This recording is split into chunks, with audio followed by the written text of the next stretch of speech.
So 2-5-1 jazz, key of C, the standard format 2 chord is a minor 7, 1, flat 7, flat 3, 5, 1. The 5 chord is a dominant 7.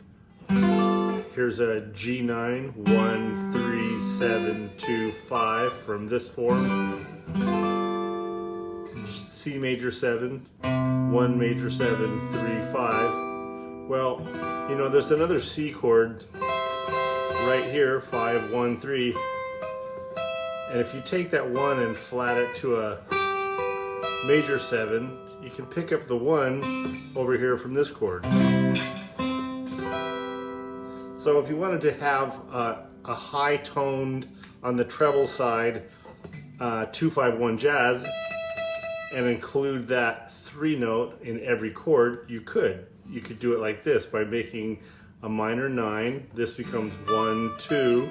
That same note against the G9, 1, 3, 5, 2, 6. So that becomes a 13, G13, and then C major 7, which is a really cool voicing, and you can slide it around. So you get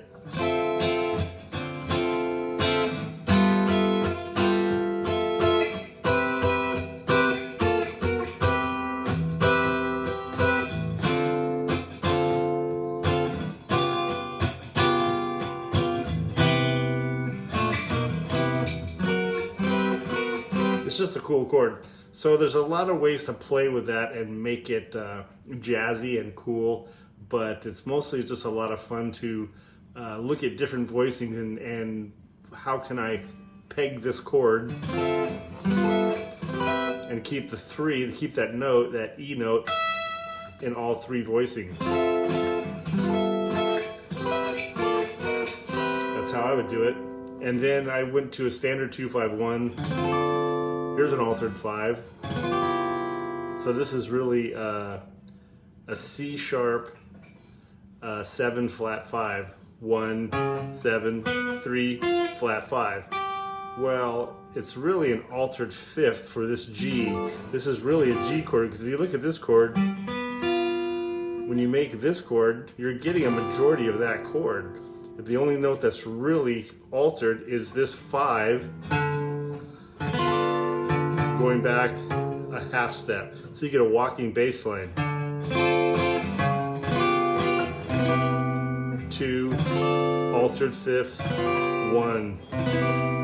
And this A9 chord should really be a minor chord, but because it's going to this note, to the D, it's the 5 of D, so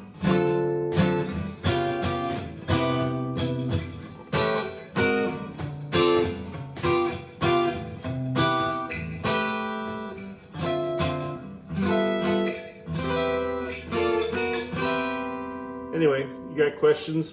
Put them down in the comments. I'll help you out. Thanks. Ciao.